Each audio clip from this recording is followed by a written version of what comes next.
Gênesis capítulo de número 1. Glória a Jesus.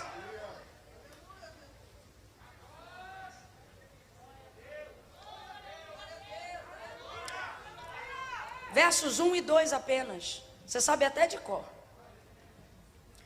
Diz assim o texto: no princípio Deus criou os céus e a terra era sem forma e vazia, e havia trevas sobre a face do abismo, e o Espírito de Deus se movia sobre a face das águas. Diga amém por essa palavra. Quem pode se assente glorificando a Deus nessa manhã. Glória a Deus. Glória a Deus. Gente, vocês me perdoam, eu vim de rasteirinha, né? Nem combina com a pessoa que vai ter uma oportunidade tão honrosa como essa. Mas sabe quando você está no seu limite? Essa semana aqui em São Paulo está muito forte. E eu cheguei no meu limite. E eu quero até falar uma coisa aqui. Eu fiz isso fazendo uso da simplicidade, da intimidade que vocês têm com Deus.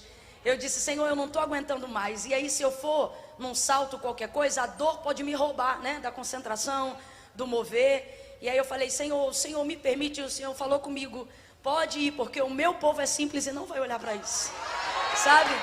Então aqui tem povo de Deus de verdade. Mesmo assim, por uma questão ética, eu queria me desculpar e me justificar aí para você, tá bom?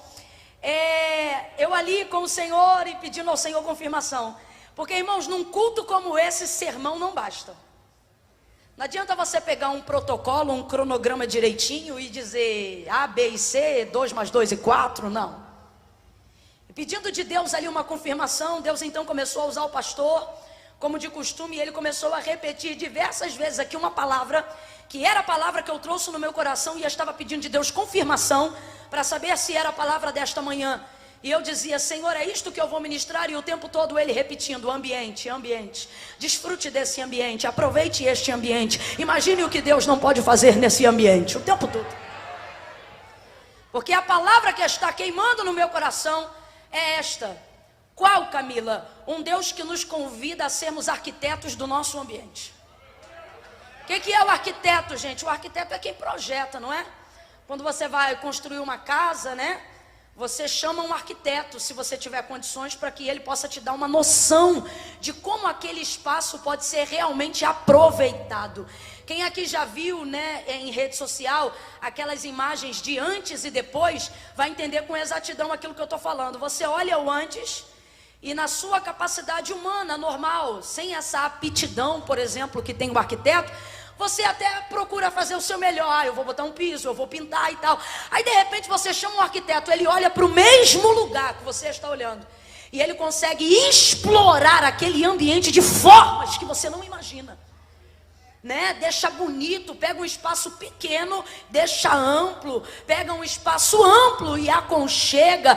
Tudo isso por causa da habilidade que ele desenvolveu dentro da arquitetura. Ele consegue fazer com que aquele ambiente venha cooperar com a identidade do dono do lugar, venha cooperar com a funcionalidade. Você sabia, por exemplo, que tem um nível de arquitetura no mercado, onde você determina até a organização das prateleiras? Tem uma profissão para isso, para você tornar aquele espaço funcional dentro daquilo que ele está oferecendo. Assim é nas empresas e etc.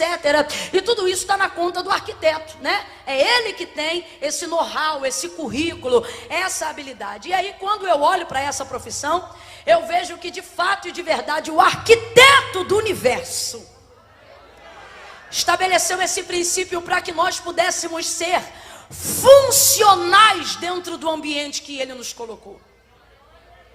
No princípio criou Deus os céus e a terra era sem forma e vazia.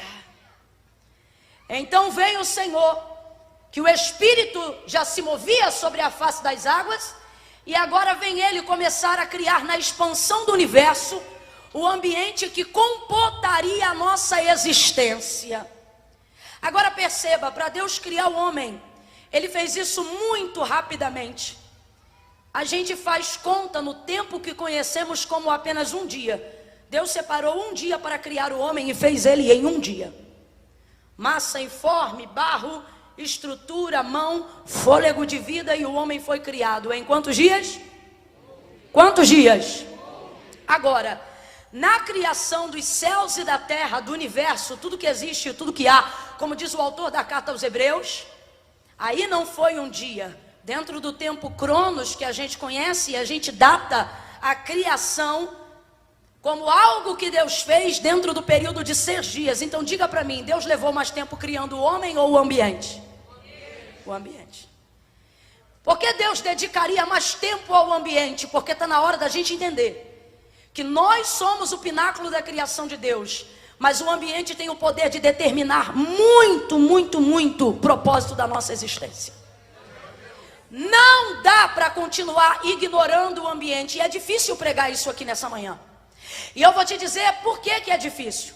Porque normalmente num campo espiritual, a gente é tendencioso o tempo todo a ministrar ao coração das pessoas e a dizer para elas o tempo todo: não importa onde você nasceu, não importa de onde você veio, não importa onde você está, você vai ser usado, você vai ser transformado, Deus vai usar você. Só que a verdade é que tal pessoa que está inserida dentro desse ambiente, seja ele qual for, sabe o tamanho do peso e do desafio que é, seja para romper ou seja para viver dentro do ambiente que está inserido. Você sabia que, cientificamente falando, à luz da psicologia, os propósitos que a nossa vida carrega e as respostas que a gente procura estão intrinsecamente ligados no ambiente? Camila, eu ainda não entendi. Vai entender agora. Você não age como quer e entende o que você quer fazer e sabe o que foi chamado para fazer e decide fazer do dia para a noite, mesmo sabendo, dependendo do ambiente que você está. Como assim? É Romanos capítulo 7. Lembra Paulo dizendo: o querer bem está em mim, eu tenho consciência do que eu preciso fazê-lo, mas quando eu vou executá-lo, encontro outra lei, isto é, nos meus membros, que opera contra o querer bem que está em mim, de forma que o bem que quero fazer não faço, mas o mal que eu não quero, faço. Miserável homem que sou. Aí ele diz assim: quem me livrará do corpo desta morte? Ele está falando sobre a sua vida humana, sobre a sua natureza caída. Ele está falando sobre o mundo, a concupiscência e a carne. O que ele está dizendo? Que há uma interferência na execução do fazer bem. Está nele, ele sabe o que ele quer fazer, ele tem consciência do que ele quer fazer, mas ele se sente interpelido por aquilo que está ao redor dele. Camila, mas ele está falando do corpo, porém, também está falando do espírito. E espírito fala do que está dentro e corpo fala do que está fora. Então o ambiente do espírito é o corpo, e o ambiente do corpo é o mundo. É aqui que nós estamos.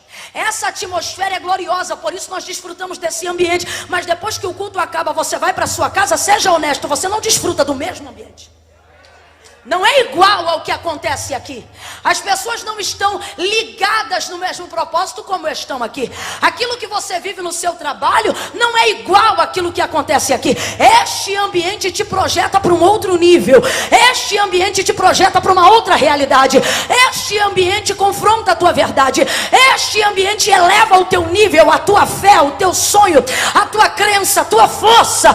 Mas é tão forte aquilo que acontece nesse ambiente, que quando esse ambiente se fecha e você volta para sua casa, você prova uma realidade que humilha você, que confronta, que te afronta, porque o ambiente ali nem sempre é um ambiente projetado para você viver isso aqui. Resultado, no final você acaba se culpando e você diz assim, dependendo do seu nível de maturidade com Deus, você diz assim: tal coisa não acontece na minha vida porque a culpa é minha.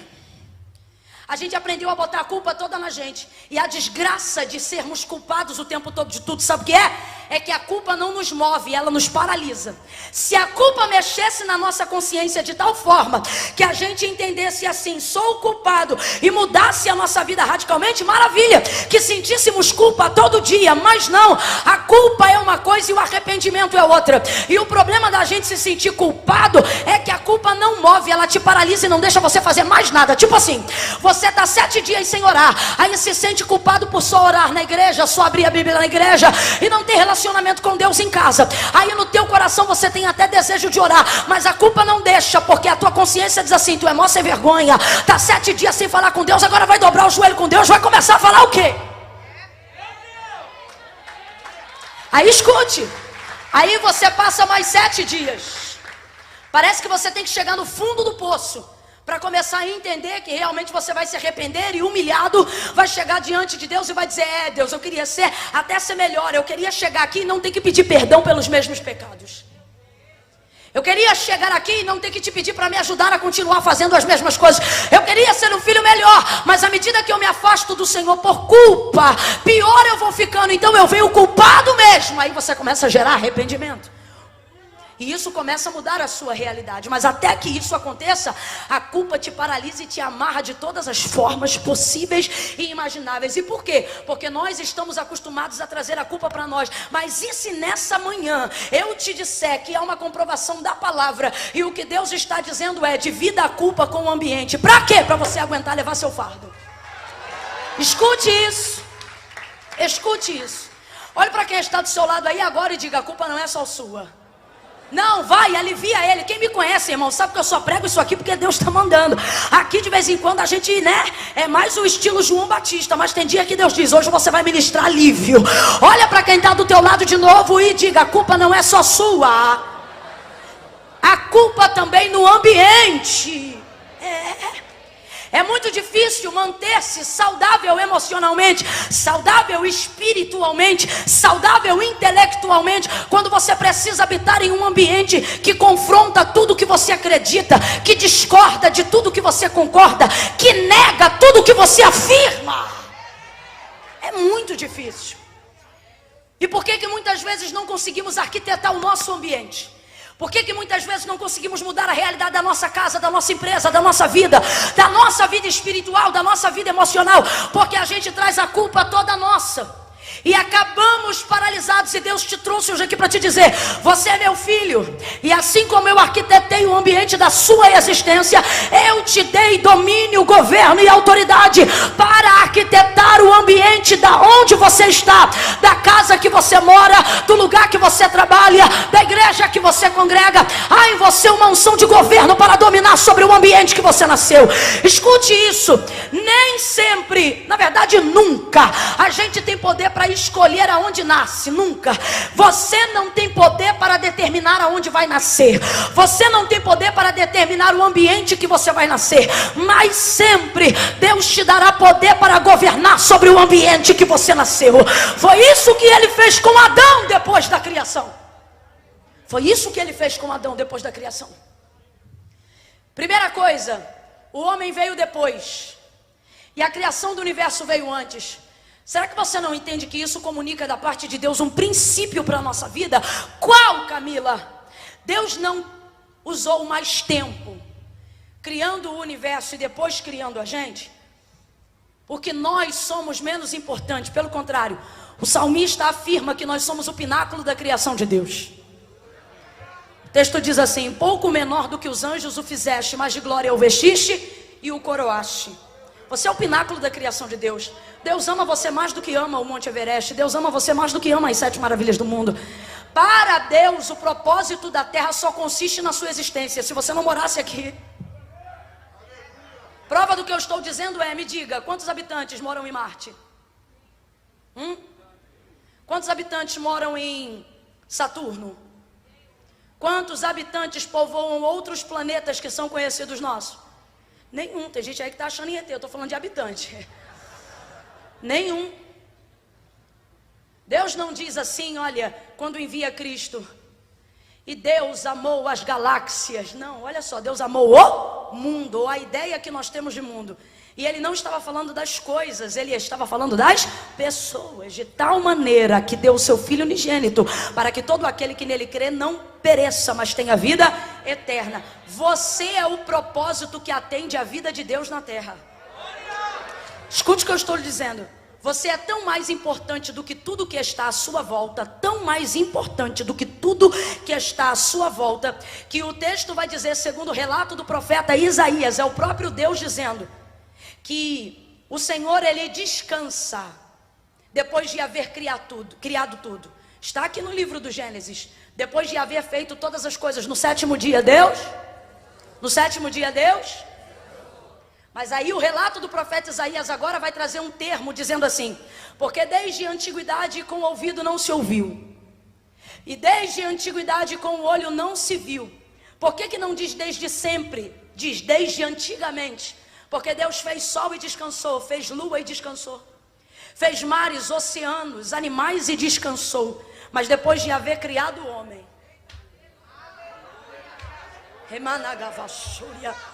nunca mais Deus descansou. E eu não estou falando sobre servir a um Deus cansado. Descanso aqui em Gênesis fala sobre admiração. Significa que Deus parou para observar e também para estabelecer sobre nós o princípio do descanso. Mas o texto também é fiel que esta foi a única ocasião que Deus fez isso. E quando foi que Deus fez isso? Enquanto fez o mundo. Porque depois que fez o homem, ele disse: desde a antiguidade com o ouvido não se ouviu e com o olho não se viu um Deus que trabalha. Oh meu Deus, você está entendendo o quão importante você é? Deus vira plantão atrás de plantão para cuidar da tua vida. Camila, deve ser por isso que alguma coisa ainda não deu certo. Ele deve estar cansado. Não, eis que não se cansa nem dormitará o guarda de Israel. O Senhor é quem te guarda. Ele está acordado e ele está dizendo: o sol não te molestará de dia e nem a lua de noite. O Senhor guardará a tua entrada e a tua saída. Sabe o que Deus está dizendo? Enquanto você dorme, eu trabalho. Enquanto você trabalha, eu trabalho. Quando você tira férias, eu continuo trabalhando. Quando você está enfermo, eu trabalho. Quando você descansa, eu trabalho.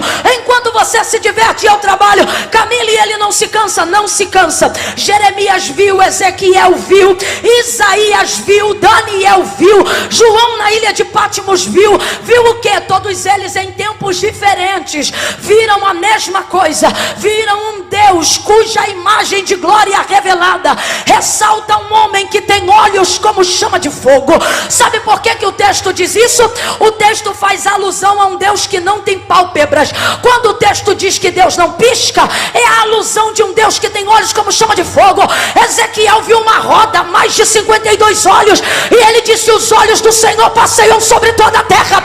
Você está sendo monitorado por Deus o tempo todo. E depois que você nasceu, Deus nunca mais descansou.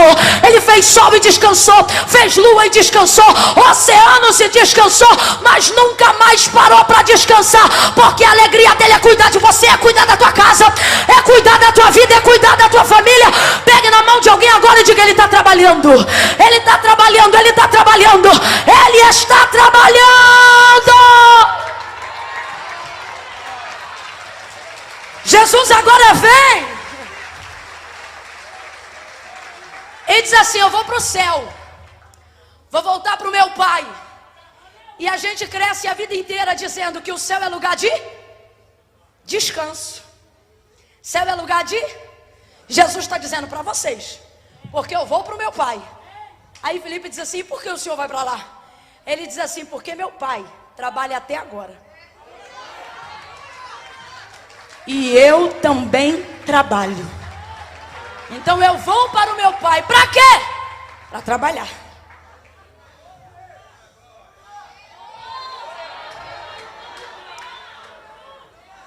Para trabalhar. Quando Deus manda você descansar, irmão, Ele não está dormindo, não. Sabe por que nem peste, nem mortandade, nem seta que voa ao meio-dia, nada pode te atravessar? Porque enquanto você descansa, Deus está trabalhando. Trabalha muito. Isso não é brincadeira. Isso não é linguagem figurada e nem poética para dizer que Deus age. Não, isso é literal. Deus trabalha. E não trabalha pouco não, trabalha. E por que trabalha muito bem? Porque ele tem uma característica que não é nossa, humana. Qual? Cansaço. Para Deus, se estivesse descansando ou trabalhando, isso reagiria nele da mesma forma. Porque ele não se cansa. Então veja, Deus vai agora trabalhar como arquiteto do universo e vai dedicar mais tempo ao ambiente. Só que olha o que eu estou dizendo para você. Eu quero colocar na sua cabeça, fazer você entender, tá? Que apesar de vir depois, tudo que está acontecendo antes e o tempo que Deus está dedicando de trabalho antes, não tem a ver apenas com o ambiente em dizer assim, ah, Deus me colocou para depois porque o ambiente é mais importante do que eu. Não, você é o pináculo da criação de Deus. Deus não trabalha pelas árvores, as árvores trabalham sozinhas. Deus deu uma palavra para elas e disse, frutifique. Você já viu as ondas do mar? Elas vão, para e volta. De vez em quando, vez ou outra tem uma ressaca, mas no plano normal, elas vão, para e volta. E Deus não precisa falar isso para elas todo dia. Vem, para, volta. Ele falou isso só uma vez, ele disse, o limite de vocês é até aqui. E elas se mantêm sobre a responsabilidade do que Deus falou, sozinha. Sozinha. Quando alguém quer fazer um alimento, que Deus não trabalha pela terra, trabalha pelo... Você veio hoje aqui, depois de Deus falar contigo tantas vezes, você veio hoje aqui e disse, Deus, fala de novo. É você que é assim. Por isso ele trabalha por você. Então veja, você é importante, você é a pessoa, você é o propósito. Você é o filho. Você é a criatura. Deus está movendo tudo à sua volta por amor a você. Porém, quando a gente vê Deus dedicando tempo ao ambiente, tem que ficar claro para a gente também, como princípio de Deus para a humanidade, que o ambiente é muito relevante. O ambiente é muito importante. Não dá para desconsiderar o tamanho do significado que o ambiente traz para a minha vida. Ele estimula as minhas escolhas. Ele influencia cada uma das minhas decisões. É impressionante a força de comunicação que o ambiente tem. Nenhuma fala tem. Porque o ambiente consegue comunicar coisas sem dizer nenhuma palavra. Se você vai para um casamento, para um ambiente de festa, completa para mim por favor, para um ambiente de festa, ninguém precisa dizer, olha, isto aqui é uma festa. Você vê o bolo, vê as bolas, vê as roupas dos convidados, você diz, olha, posso até não saber qual é o motivo da celebração, mas eu estou em uma festa. O ambiente comunica. O ambiente fala.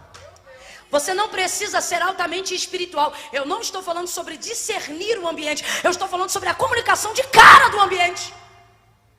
Você chega num velório, ninguém precisa dizer, é um velório. Você vê o povo se acabando de rir? Você já viu alguém fazer festa na recepção de um velório? Claro que não. Você chega ali, não precisa nem ter caixão. A gente já muda a passada quando entra no cemitério. Você anda na vida assim, normal, agitado. Quando você pisa no cemitério, você já começa a caminhar devagar. Você pode estar rindo a beça lá fora. Nem tem morto seu lá dentro. Mas em respeito ao... Você para de rir na hora. E se vê alguém rindo muito, aquilo já te incomoda. Você diz, eu em falta de respeito? Ué, mas não está enterrando ninguém, mas é o que? O ambiente clama por reverência, por respeito. E assim é com tudo na nossa vida. E o que está acontecendo? A gente está ignorando o ambiente. Só que nem Deus ignorou o ambiente. O homem é o pináculo da sua criação, mas para fazer o homem, ele usou apenas um? Apenas um? Mas para criar o mundo, ele usou 6. Sabe o que ele está dizendo? Está na hora de você aprender a usar mais tempo investindo na qualidade do ambiente.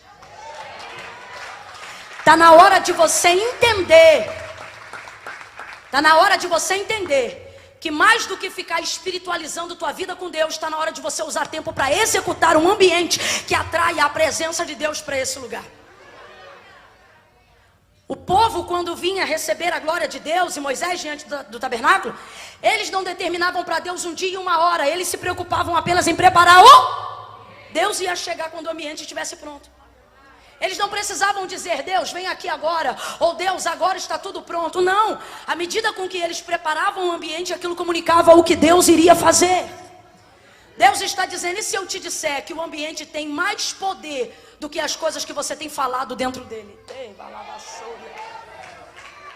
Só que você tem ignorado o que, Camila? A capacidade de governar sobre este ambiente. O Pai que arquitetou o universo está dizendo, eu derramei sobre você a mesma condição. Qual? O poder de arquitetar o seu ambiente, de mexer no seu ambiente, de trabalhar no seu ambiente. Você tem poder de mexer naquela casa. A casa não é sua, então mexa nela. Os filhos não são seus, então mexa com eles. O trabalho na sua ala, vai ver, você não tem poder na gerência, você não tem poder no chefe, mas mas limpe a sua área, organize a sua área, clame na sua área, busque pela sua área, prospere na sua área. Deus está dizendo: nem sempre você vai ter o poder de determinar onde nasce, mas sempre eu vou lhe dar governo para administrar e arquitetar o ambiente onde você nasceu.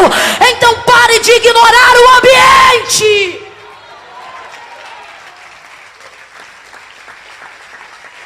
Você dá oferta e sua vida não muda.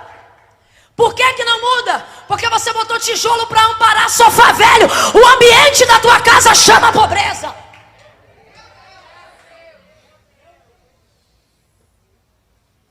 Eu me lembro logo que eu casei, muita pobreza, não tínhamos nada. Mas para tentar melhorar o ambiente, quando sobrava cal e alguém deixava a lata com ele endurecido na porta de casa, a gente colocava água, comprava 75 centavos, tubinho de anilina, que não é anilina, é aquele xadrez corante, colocava lá dentro e misturava no cal, fazia aquilo virar tinta. Você sabe que depois de 3 chuvas, né? Mas a gente queria melhorar o ambiente, nem que fosse uma vez por mês. A gente ia lá, botava o corante, mexia e pintava. Toda vez que você passasse pela minha casa, ela estava sempre pintadinha. Alguém dizia: que tinta é essa? Nem tinta é. Mas era a nossa vontade de melhorar o ambiente. Era a nossa vontade. Eu queria, por exemplo, meu esposo tinha um sonho de ter um jardim. Só que a gente duro toda a vida não tinha nada. E aí eu me lembro, o dinheiro que ele tinha, ou comprava as flores ou comprava as gramas. Ele disse: vamos comprar as gramas. E aí ele comprou um pouquinho de grama, foi cortando, repartindo e foi colando. Todo dia me lembro de Eduardo entrando e saindo de manhã e à noite molhando aquela grama. Quando a água acabou, porque, irmão, quando tu tá na luta, o ambiente não coopera com você. O ambiente quer dizer assim: você vai ficar aqui nessa feiura. Só que a gente confrontava, a gente arquitetava o ambiente. A gente pegava a água, botava a bomba para funcionar. Eu me lembro de eu arrumando bomba, chamando meu sogro para arrumar bomba. A bomba só funcionava se você desse o tranco nela assim. E eu me lembro de eu fazendo assim, isso era meio-dia, um sol escaldante, e Eduardo dizendo: Camila, não deixa queimar a grama. E eu falando: vai dar certo, amor. E a gente botando a bomba, e ele segurando o negócio, que ele não tem muita habilidade para isso. Então eu ia lá para a bomba e ele ia para a mangueira. E ele dizendo: vai que vai dar certo. E a gente conseguia, bombeava, a água saía barrenta. Eu dizia: como é que tá? Ele dizia: barrenta, mas ainda é água. Aí ele ia regando, rapaz, foi uma luta pra gente botar aquela grama pra ficar verde. Não ficava. Era um sol terrível, uma prova danada. Só que a gente dizendo: nós vamos mudar o ambiente.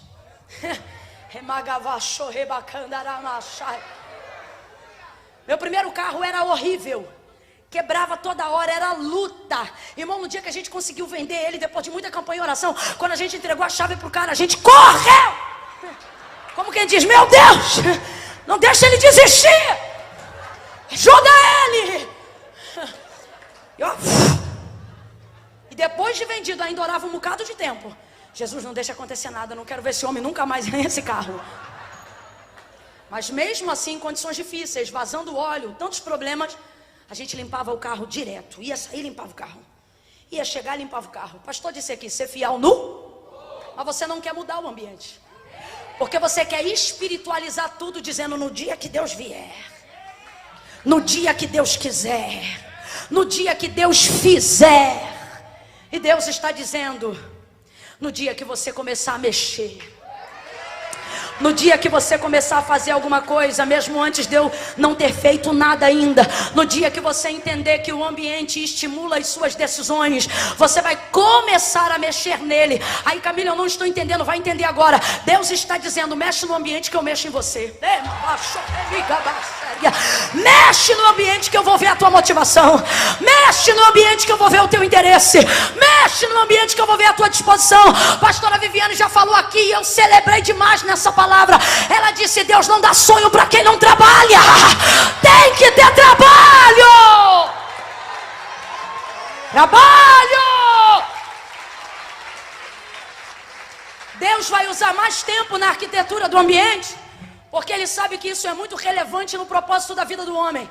Depois, em um dia, Ele cria o homem e coloca o homem no mundo que Ele havia criado. Aí Ele vai entender o propósito da vida dele no dia que nasce. Adão não foi bebê, já nasceu homem feito. Soprou Deus em suas narinas o fôlego de vida, e ele foi feito alma vivente, uma vez vivo de pé. todo homem que está vivo tem que ficar de pé. Uma vez vivo, de pé. Você só tomba de novo quando morrer. Se está vivo, fica de pé, irmão. Faz força para ficar de pé, para guerrear. Ezequiel capítulo 37, o texto diz assim: pôs neles carne, nervo.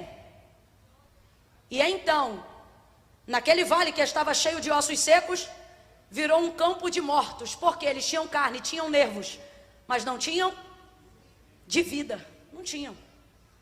Então o Senhor disse: profetiza sobre eles o espírito de vida. Aí olha isso. Tudo que Deus ordenou, Ezequiel fez. Só que o texto diz que quando ele profetiza espírito de vida, os homens ficam de pé. E ele não mandou ninguém ficar de pé. A vida veio, os homens se colocaram. Tudo que aconteceu ali, Deus mandou. Mas ficar de pé, como formação de um exército, não foi ordem. O espírito de vida veio, e uma vez vivo, de pé. Deus está dizendo: se você está vivo, se tem espírito de vida em você, você não tomba. Fica de pé, aguenta firme. Assim Adão foi criado, uma vez vivo, põe-se de pé. Não sei como é que foram os seus primeiros passos. Tem coisas que a gente imagina só na nossa cabeça. Mas sei que ele andou e ficou firme de pé. Quando ele então já havia sido criado, aí o Senhor diz acerca da criação dele.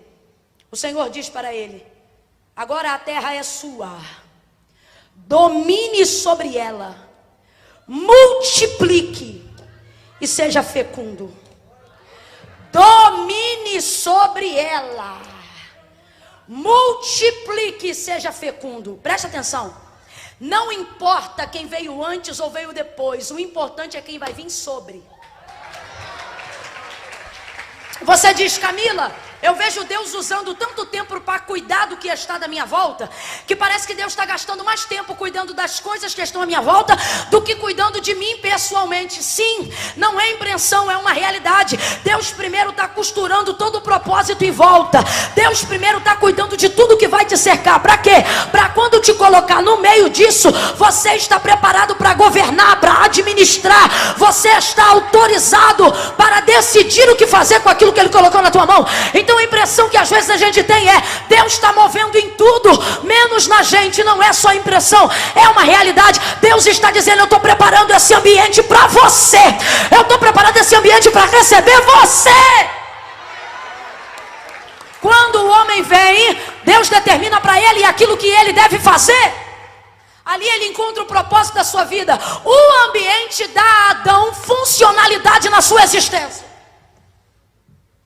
Sem o ambiente, imagine Adão nascendo no meio da terra sem forma e vazia. Ele ia fazer o quê? Ia nascer para quê? Ia ser o primeiro conflitado. De onde vim? Para onde eu vou? O que eu faço? Qual é o propósito que atende à minha existência? Não. Por exemplo, para quem tem organização aqui, né? Para quem consegue, para quem pode fazer isso, arquitetar o ambiente, para quem dá conta desse recado. Você espera a criança nascer para saber o nome que vai dar? Não, você planeja o nome dela antes. Você espera ela nascer para saber onde ela vai dormir? Não, você prepara o quarto dela. Você espera ela nascer para comprar fralda para ela? Não, você prepara o enxoval, compra a fralda. Fica até parecendo que a fralda é mais importante. Não. Fica até parecendo que o quarto é mais importante. Não. Está dedicando tempo para isso, está mexendo só com isso, está fazendo isso. Só que aí quando a criança vem, a fralda é dela, o quarto é dela, o enxoval é dela, o nome é dela, está tudo sobre ela. Deus está dizendo: preste atenção em quem quis chegar antes do ambiente estar pronto. Essas pessoas estão perdidas até hoje. Desculpa, mas com todo carinho. Veja se ainda é rico quem ganhou na loteria na década de 80. Não é. Veja se ainda é rico quem ganhou na loteria na década de 90. Também ainda não é. Existem pessoas que perderam milhões no mesmo ano que ganharam milhões. E por que isso aconteceu? Hoje quase todo mundo fala de finança. Tem gente aqui que tem salário mínimo e tem valores investidos. Bancos proporcionaram uma série de possibilidades para a gente. Hoje a gente fala de dinheiro. Antigamente dinheiro era para sobreviver, comida e casa. Hoje a nossa realidade conceitual financeira é outra. Naquela época não era. Então não havia inteligência emocional para administrar riqueza, porque o cara nasceu pobre, no ambiente da pobreza a vida inteira. Depois ele é inserido num ambiente de riqueza. Então ele não sabe administrar aquilo. Ele se torna servo do próprio dinheiro e quando vê está consumido. E acaba o dinheiro. Por quê? Porque entrou num ambiente rápido demais. Transportou de ambiente rápido demais. Aí você não entende. Por que você está orando, está buscando e a coisa ainda não mudou completamente? Deus está dizendo, eu estou mexendo no ambiente junto com você. Por quê? Porque se você for transportado rapidamente para o ambiente, você é inserido nele, mas não sabe usufruir dele. Você é inserido nele, mas não sabe administrar ele. Você é inserido nele, mas não sabe viver nele. Por que nós usamos o tempo do namoro, corte, ou como você quiser chamar? Porque ninguém conhece agora e casa amanhã. Você primeiro precisa preparar o ambiente. Tudo na vida é assim. Mas quando se tratam das promessas e das questões espirituais, a gente acha que Deus vai chegar e vai mudar tudo de uma hora para outra, do dia para a noite. E Deus está dizendo, não, assim como eu mexi no ambiente, você precisa aprender a mexer no seu ambiente. Você precisa aprender a arquitetar o seu ambiente. O pastor disse aqui, qual é o seu ambiente? É ouro, então por que você oferta madeira? Você prega contra o seu ambiente. Deixa tudo desgovernado e o Senhor está dizendo, domine sobre ele. O que você quer comer nesse Natal? Domine sobre ele. Aonde você quer passar o seu Natal esse ano? Domine sobre ele. Ah, Camila, mas não é só querer, mas tudo que você vai fazer começa com querer. Tudo que você vai fazer começa com querer. Quando você manifesta a fé do que você quer, aquilo nasce do lado de dentro. Quando você fala, aquilo cresce do lado de fora. Vou falar de novo. Quando você deseja aquilo do lado de dentro, quando você deseja aquilo do lado de dentro, aquilo nasce em você. Quando você profetiza, aquilo cresce à sua volta. Por que esse ambiente aqui é tão glorioso? Porque todo mundo sai de casa com uma expectativa no coração. Sai de casa igual a mulher do fluxo de sangue. Se eu tão somente tocar, se a Camila ministrar, se o pastor disser, se a pastora pregar, uma palavra, um jeito, um profeta, uma adoração, um toque da tua parte, você sai de casa como ela. Se tão somente eu tocar na orla das suas vestes, o que é isso? Desejo do lado de dentro. Quando ela toca nas vestes, aquilo cresce do lado de fora. Deus está dizendo, é assim que você deve mexer no ambiente. Primeiro você deseja do lado de dentro, depois você profetiza para isso começar a crescer do lado de fora. Domine sobre isso. Cadê os recortes das viagens que você quer fazer? Cadê a lista dos lugares que você quer conhecer? Você fala de viagem de família como se fosse um sonho que só endinheirado da Disney pudesse realizar. Você se exclui de um ambiente. Você fala de ministério profético como se quem buscasse também não pudesse adquirir um dom. A alguns é dado, mas a outros é buscado. Pedi, pedi, dá-se-vos-á. Buscai e achareis. Cadê a tua força no teu ambiente? Todo mundo espraguejando teu filho e você de boca calada. Está na hora de tu abrir a boca naquele quintal e falar, respeita meu filho, porque isso aqui vai ser um homem de Deus. Está na hora de você abrir a boca, todo mundo dizendo, tua filha é prostituta, ele tem tudo que é carro. Não, sobre a minha casa é uma promessa, minha filha é uma missionária, minha filha vai conhecer Jesus. Está na hora de você gerar crescimento no seu ambiente do lado de fora. Olhe para quem está do seu lado e dê uma ferramenta prática para ele ou para ela agora. E diga a esta pessoa, pratique. Diga, pratique o governo do seu ambiente. Você quer ver? Faça essa prova entre hoje e amanhã. Acorde e decida o que você vai comer antes de comer.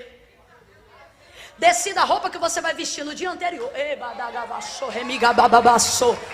Eu não estou brincando não, faça a prova do que eu estou dizendo. Amanhã, na segunda-feira, antes do dia amanhecer, primeira coisa, decida que horas você vai levantar. E governe sobre isso. Não deixe o sono governar sobre essa decisão. Governe sobre isso e diga, quer saber? Nem que seja para fazer um dia só, para poder provar. Amanhã eu vou levantar a tal hora. Levante essa hora. Deixe a roupa que você vai usar separada no dia anterior. Não importa se é feia, se é bonita, separe uma roupa. Agora é aquilo, vai depender do teu ambiente. Quer andar a pé de chulé? Bota a mais mulambenta que tiver. Agora, não, Camila, tô querendo trafegar em outra área. Pega uma roupa maneira. Separa uma calça legal, alinha com cinto. Penteia esse cabelo. Dá um tapa no visual e diz, estica essa roupa em algum lugar da casa. E quando alguém for tirar, você diz, não, deixa aí. Que amanhã, quando eu levantar essa roupa aí que eu vou botar. Vai botar essa roupa para entregar a encomenda? Vou! Bota essa roupa aí. Vai botar essa roupa para andar de moto? Vou! Deixa essa roupa aí. As mulheres que trabalham em casa, a mesma coisa. Pega uma roupa legal. Vai pegar essa roupa para refogar arroz? Vou! Deixa essa roupa aí. Bota essa roupa. Amanhã tu vai tirar esse pijama, inferno. Vai tirar esse pijama. Por que falou inferno? Porque isso virou um ciclo na sua vida. Amanhã você vai tirar. Vai botar uma roupa. Vai pegar essa roupa para buscar as crianças na escola. Vou! Deixa essa roupa aí, que amanhã quem vai mandar no ambiente sou eu. Bota essa roupa aí. Terceira coisa. Seja trabalhando em casa ou seja trabalhando fora. Defina na tua cabeça o que você vai comer amanhã. O que você está a fim de comer? Não estou falando sobre ser rico ou ser pobre. Isso vai do ambiente de cada um. Comece decidindo. Vai ser carne, peixe ou frango? Camila, vai ser proteína, vai ser ovo. Maravilha, tem dia que eu também quero. Decida o que você vai comer amanhã. Decida. Procure um restaurante que combine com o que você quer comer.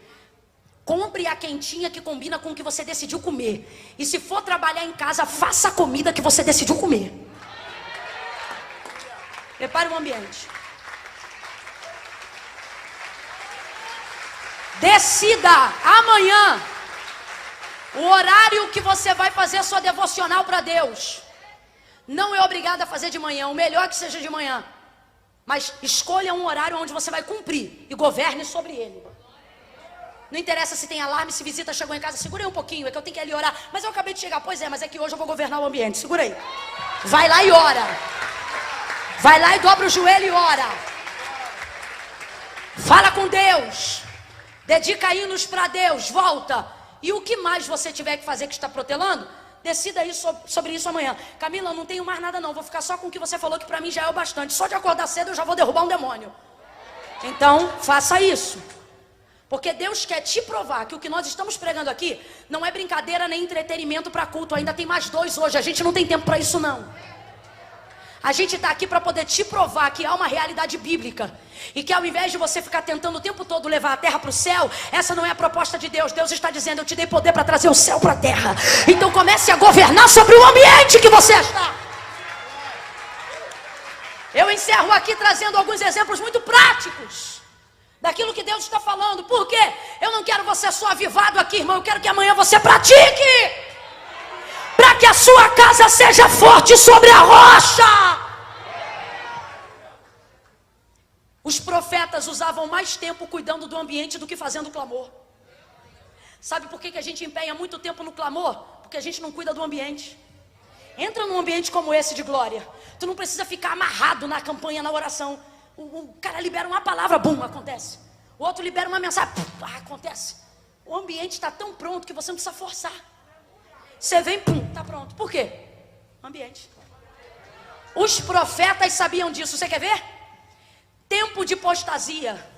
Israel virado na idolatria. Jezabel governando sobre o ambiente de Israel. Vou deixar essa mensagem para outro dia. Jezabel governando, ou seja, contrariando um ambiente que nasceu para ser profético, para ser divino, para ser teocrático. Jezabel vem e governa, sabe por quê? Porque ela planeja o ambiente.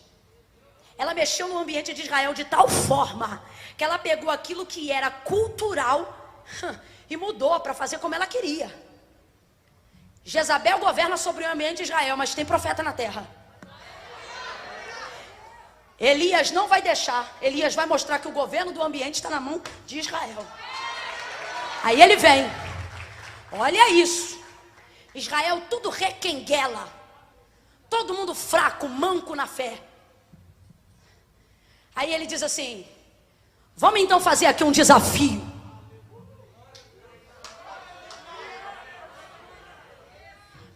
Viva a sua vida de tal forma que você tenha tanto governo sobre o ambiente que você entra, que aonde você chegar e aonde as pessoas te convidarem, elas não vão receber você, elas vão receber o ambiente que você exala quando chega, o ambiente que você promove quando chega. Isso dá a Elias uma autoridade tão grande que ele diz: vamos fazer um desafio aqui, e a primeira oportunidade está com vocês. Aí eles pegam o altar de Baal e os profetas de Baal, e eles começam a clamar, e ali eles entregam sacrifício, e começam a dizer: rapaz, e Elias está tão governando sobre o ambiente. Mano, quando o ambiente está pronto, quando o ambiente está pronto, nada te assusta. Sai daqui cheio da unção de Deus e pressiona o inferno para você ver. Camila, eu não entendi, vai entender agora. Satanás está te pressionando na tua madrugada, no teu quarto, te impedindo de ir para o banheiro, de viver a tua realidade de vida, porque tu ainda não pressionou ele. Porque Satanás pressiona, mas não aguenta a pressão. Entra em casa hoje dizendo: aqui tu não fica mais. Entra em casa hoje gritando nos quatro cantos, para você ver o que vai acontecer lá. Elias começa a dizer: clame aí a Baal. E aí eles começam a clamar. Eles se cortam, eles se dilaceram. O texto diz que isso começa de manhã e vara até meio-dia. Então eles tentando trazer o ambiente. E poderia até cooperar com eles o ambiente, mas Elias está ali, Elias traz outro ambiente. Um ambiente que faz o ambiente deles naufragar. Um ambiente que faz o ambiente da malignidade naufragar. Já teve perto de gente que está riando encantamento? Eu já tive com um conhecido meu. A gente passou num lugar onde alguém estava fazendo uma obra da malignidade, e ele disse: pare o carro. E eu já dizendo: ah, Jesus, não estou com força para isso não. Aí parou o carro, ficou parado ali, e tinha mais de 6 pessoas colocando um sacrifício, como faziam os profetas de Baal, e clamando e esperando, porque a malignidade também opera poder. A malignidade também opera poder. E eles estão ali buscando esse poder, e eu junto com esse profeta, e esse profeta parado dizendo assim: não faça nada, só veja isso. E eu já: ai Jesus, há poder no teu sangue, me guarda, me cobre, me livra. E estou eu dentro do carro, e ele nada, não falou uma palavra, não falou nada. E eles lá clamando. Aí teve uma hora que ele fez questão de tipo assim: vou deixar eles perceberem que eu estou no ambiente. Aí ele começou a cantar um hino da harpa cristã, tipo de boa, tranquilão. Começou a cantar, daqui a pouco eles levantam a cabeça. É por isso aí, ó, que não está descendo. É por isso aí, ó, que não tem ambiente. É por isso aí, ó. Rapaz, o governo que a gente tinha sobre esse ambiente era tão forte que nem os 6 reunidos puderam contra um. Camila, mas você também estava, mas não estava governando o ambiente não. O que Deus fez foi por causa dele, que eu não mandei parar carro nenhum. Uma pessoa arrebentou com 6 e o inferno na emenda. Porque essa pessoa chegou no lugar dizendo: eu vou governar sobre esse ambiente aqui, não vai descer demônio nenhum. Rapaz, e não desceu. Eles ficaram quietos porque não conseguiram espraguejar. Depois que a gente saiu, começaram a falar pelas costas. Porque quando tu governa, ninguém mete o pau de frente. Ninguém aguenta. Aquilo me marcou terrivelmente. Falei: meu Deus, e é isso que Deus está fazendo com você. Então os profetas de Baal ficaram lá se cortando, nada aconteceu. E Elias dizia: clame mais alto, vai ver, ele está dormindo. Rapaz, quando tu tem segurança do ambiente, tem coisa que tu só faz na tua casa, sim ou não? Sim ou não? Eu não arrumo problema com ninguém em lugar nenhum, em canto nenhum. Pelo contrário, se você pisar no meu pé, eu peço desculpa por ter colocado embaixo do seu, diante de Deus. Agora em casa, não me cerceie na minha casa. Esses dias teve um problema lá com o vizinho, e ele fez uso de um direito indevido, ou seja, na verdade não era direito, ele não tinha. E ele quis me cercear dentro da minha casa. Irmão, eu abri a porta da cozinha. Foi ou não foi, mãe? Bati na mesa e falei: aqui não. Aqui quem manda sou eu, quem governa sou eu. Se não tem lei, não me pare. Irmão, ele ficou tão apavorado que ele não abria a porta. E não foi barraco não, eu fiz isso de dentro da minha casa, porque você tem que governar sobre o ambiente que Deus te der. Nunca mais teve gracinha. Quando eu entro agora no elevador, ele diz: oi, bom dia. Nem parece que era aquele encapetado. Elias viu o povo clamando e nada aconteceu. Aí olha isso, quando chegou a vez dele, quando chegou a vez de Elias, Ele disse 12 pedras. Constituiu o altar. Água, muita água. Regou várias vezes. Sacrifício, pôs em cima. Clamou, 30 segundos. Não estou mentindo, tá aqui. Ele disse assim, ó, isso não demora mais do que 30 segundos. Ó Deus de Israel, mostra para este povo que tu és Deus. Aí o texto diz que o fogo desceu, lambeu o sacrifício, a água que estava no rego e transformou as pedras em pó. Olha para quem está do teu lado e diga, mexe no ambiente que Deus mexe com você. Mexe no ambiente que Deus trabalha por você. Mexe no ambiente que Deus vira tudo por amor a você. Por que está sendo difícil romper no espiritual na tua vida? Porque você dedica mais tempo ao espiritual e não executa o ambiente. Deus está dizendo, dedica tempo ao ambiente. E você não vai precisar ficar forçando e fazendo voto que não dá conta de cumprir. Quase 1 hora para preparar o altar e 30 segundos de clamor. Agora eu te pergunto, o que foi a oração? Foi só gatilho? Deus estava respondendo o ambiente. Aqui, ó, 2 Reis capítulo 4. 2 Reis capítulo 4. A viúva chega para o profeta. Meu marido, teu servo, morreu. Ele era um homem temente ao Senhor.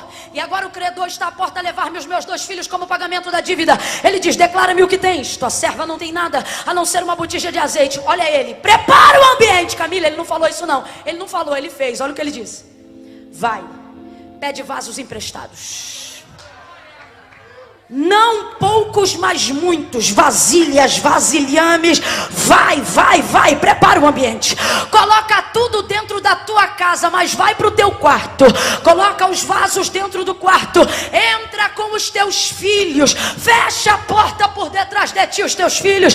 Pega o azeite da botija e derrama sobre os vasos. O texto diz que ela vai e pede emprestado, ela volta. Ela enche o quarto dos vasos, ela coloca os 2 filhos dentro. Ela fecha a porta, ela pega o azeite da botija e começa a derramar, e Deus começa a multiplicar azeite. Deus começa a multiplicar azeite.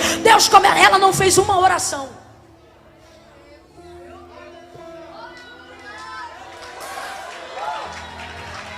Eu não estou te desestimulando a não orar, não é isso. Mas é que a gente está gastando tempo espiritualizando o que Deus já deu poder para a gente governar, para a gente fazer. Ela entrou dentro do quarto, minha irmã, e começou a derramar, e o azeite foi multiplicado. Agora diga para mim, o que demorou mais? Encher os vasos ou buscar os vasos? O que demorou mais? Pegar da rua e botar tudo dentro de casa ou simplesmente derramar o azeite da botija? Buscar tudo na rua, botar dentro de casa. Deus está dizendo, preparar o ambiente não é fácil. Só que Ele vai facilitar o acesso do teu milagre. Ela não fez, olha para mim, ela não fez uma oração. Porque o ambiente demonstrou, debaixo da palavra do homem de Deus, o que ia acontecer. Eu quero terminar, sabe aonde eu quero terminar aqui hoje? Em Abraão subindo Moriá. Deus disse assim a Abraão, sobe ao Moriá, e ele escolhe uma das montanhas, porque Moriá tem várias. E ele diz assim, sacrifica lá o teu filho, o teu único filho. Aí o texto diz que Abraão sai com Isaac de casa e leva a lenha, o fogo e o cutelo, a faca na mão. Vai ter sacrifício. Olha para quem está do teu lado e diga, vai ter sacrifício. Ele está levando o fogo, a lenha e a faca. Isaac segura a lenha, Abraão a faca e o fogo. Vão subindo ao Moriá. Isaac está vendo, esse ambiente é ambiente de sacrifício. Isaac está vendo, sabe por quê? O ambiente comunica o que vai acontecer. Alabacando remanagai teremio, remanacando lebaracando remigababassuri alabaxéria. Mude o seu ambiente. Tem gente na tua casa que não vai entender, mas o inferno já vai começar. Vai acontecer alguma coisa, ela está mexendo no ambiente. Ele está mexendo no ambiente. Você quer amigos melhores? Deus está dizendo, frequente lugares melhores. Mude o seu ambiente que eu mudo os seus amigos. Você quer assuntos espirituais? Entre em ambiente de pessoas espirituais. Comece a conectar a sua vida às decisões corretas. Vão eles então subindo o Moriá. E enquanto eles estão subindo, Abraão tem na mão a lenha, a faca. Isaac leva o fogo. No meio do caminho, Isaac se dá conta: está faltando uma coisa para corresponder a esse ambiente. O texto diz que Isaac, quem é Isaac? Em tese, Isaac é a oferta. Quem é o sacrifício? Isaac. Quem é o sacrifício? Ele já está no ambiente, mas ele não sabe. Pai, aí ele diz: tem aqui o fogo, o cutelo, a lenha, mas cadê o sacrifício? Cadê o cordeiro? Veja como o ambiente comunica a Isaac que está faltando algo. Para Abraão não, porque Abraão sabe que ele está subindo, ele é o sacrifício. Só que quando ele pergunta, o pai responde: filho, o Senhor proverá para si o cordeiro, o sacrifício.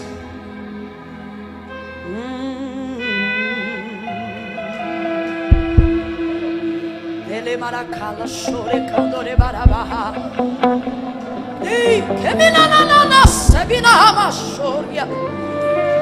Sabe o que Deus está dizendo? Você tem mexido até no seu ambiente. Você leva a lenha, você leva o cutelo, você tem o fogo e a disposição para subir ao lugar da renúncia. Só que enquanto você caminha para lá, você espera que Deus sacrifique outro.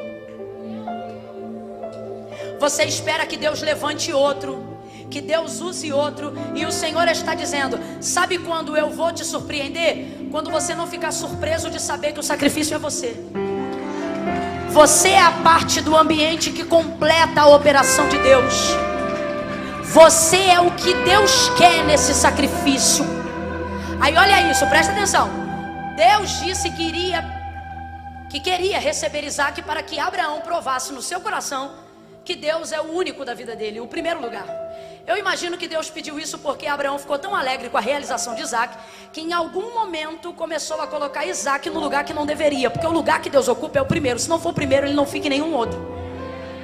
Não tem esse negócio de botar Deus aqui, botar Deus ali. Ou você bota Deus no lugar dele, ou ele não vai ficar em nenhum. Então, por alguma razão, Deus vai pedir Isaac porque percebe que Isaac está crescido demais no coração de Abraão. Ouça isso. Quando chega lá em cima, na hora do sacrifício, ele imola Isaac. Na hora de acutelar, o Senhor diz: Abraão, não! Porque agora eu sei. Aí eu te pergunto: Deus sabia isso antes ou não sabia? Sabia ou não sabia? Quem não sabia era Abraão. Tem coisa que Deus nem vai tirar de você. Ele só pede porque quer tirar do seu coração. Se você tirar do seu coração, Deus coloca de volta na tua mão. Que é isso?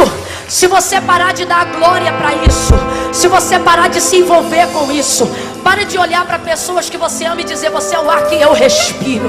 Sem você eu não vivo. Eu estou te dando uma dica aqui: você não vive é sem Deus. Você não vive é sem o Senhor. O primeiro lugar da tua vida é de Deus. Quando ele tira Isaac desse lugar do coração e coloca nas mãos de Deus, Deus devolve a ele Isaac. Por quê?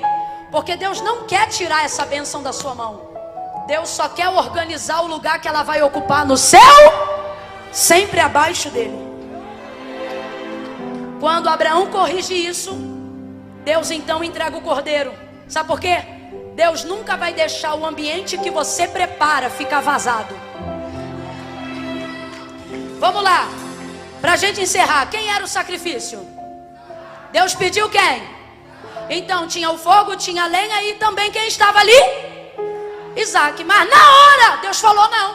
Já tinha corrigido no coração, tirou Isaac do altar. Ué, vai ficar sem sacrifício? Não pode, porque se o ambiente está pronto, não pode ter furo.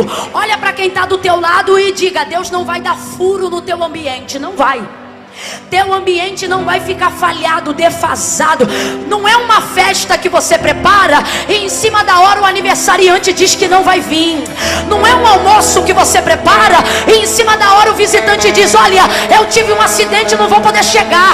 Não é uma festa que você se arruma para ir e quem ia te buscar diz: olha, eu tive problema no meu carro. Deus está dizendo: não sou esse amigo, não sou esse vizinho, não sou esse homem que vai ver você preparar o ambiente e vai dizer: não vai ter sacrifício.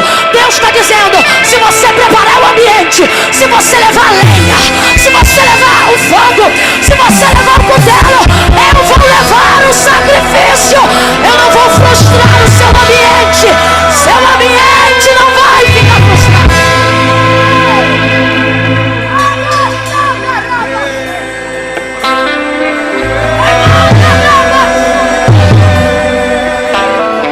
Fique de pé no teu lugar.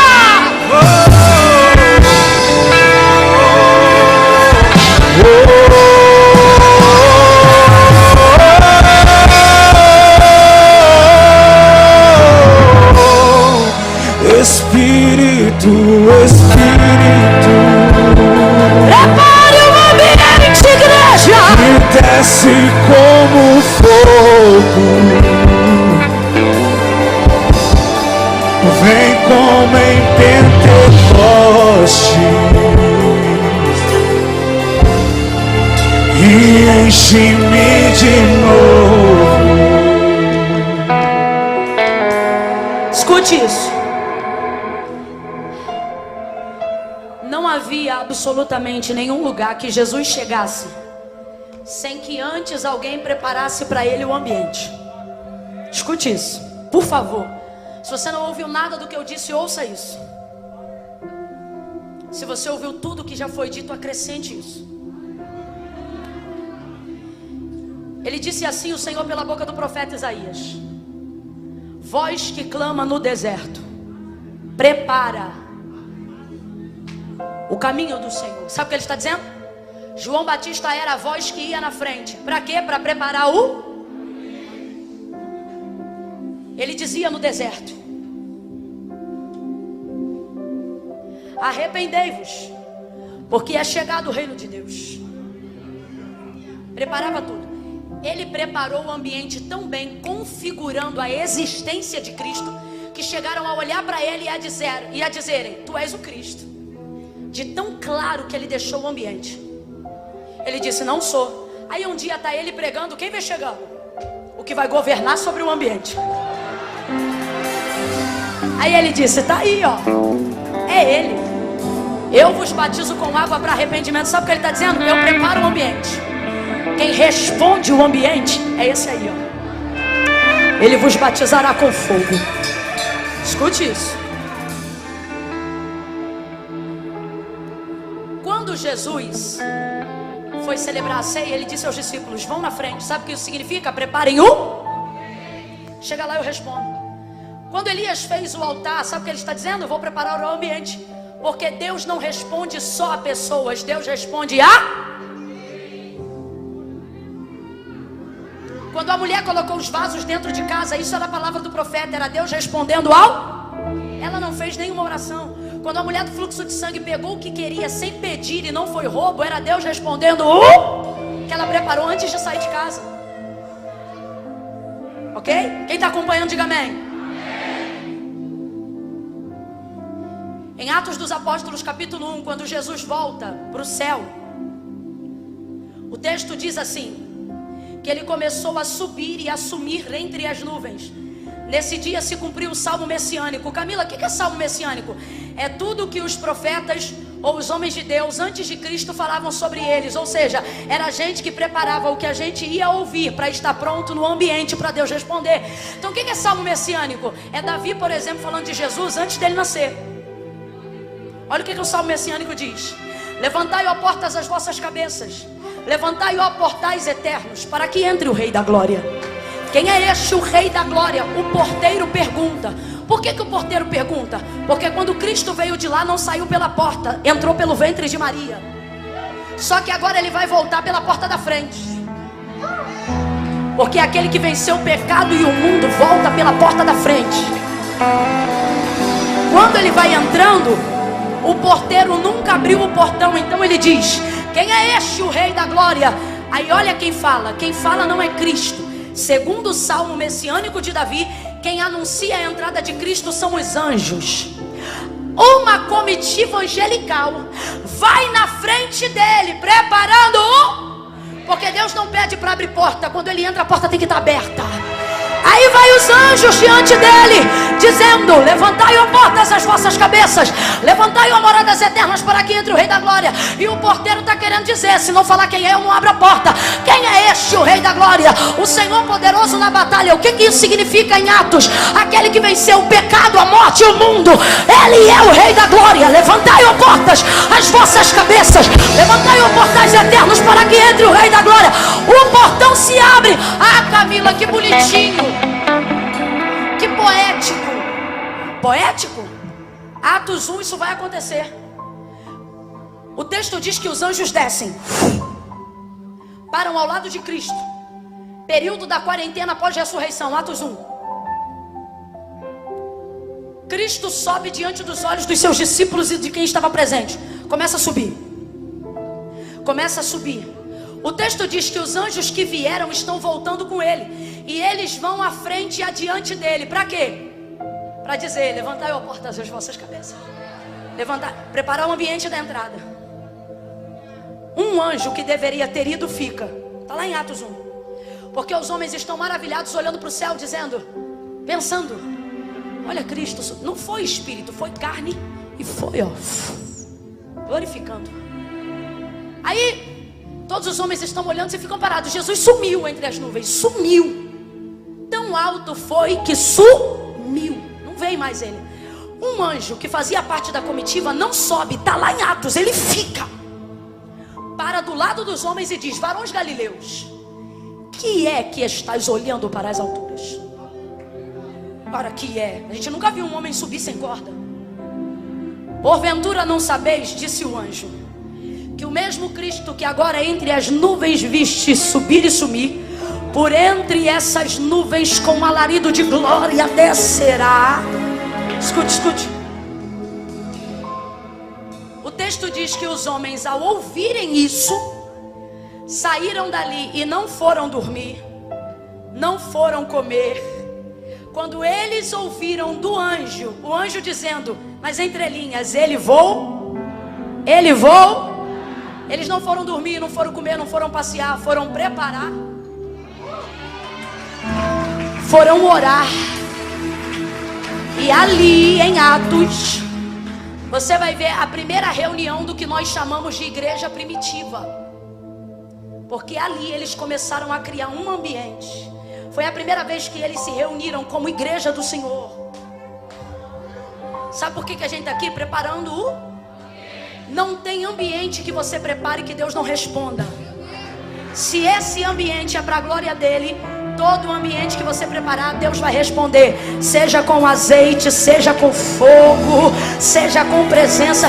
Deus me trouxe hoje aqui nesta manhã, início de tarde, e o que Ele está dizendo é: filho, filha, eu não vou deixar o ambiente que você está preparando frustrado. Fecha os teus olhos aí agora. Põe a mão sobre o seu coração aí agora. Põe a mão sobre o seu coração aí agora. Ambiente é tão importante que a nossa salvação não mudou necessariamente ou prioritariamente quem a gente era. Primeiro mudou aonde nós estávamos. Olha o que o texto diz: que Jesus nos transportou. Antes de mudar você, Ele começa a mudar o ambiente em que você está. O Filho de Deus nos transportou do império das trevas para o reino do Filho do seu amor. Veja essa mudança de ambiente. Deus quer fazer isso contigo agora. Mais do que isso, assim como fez a viúva, assim como fez a Elias, assim como fez a Abraão, assim como fez a Adão, Receba aí agora poder para governar, para arquitetar, para dominar sobre o ambiente em que você está. Você vai governar.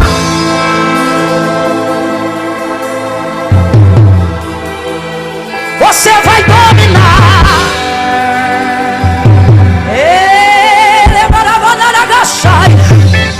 Você vai entrar hoje e vai governar sobre decisões.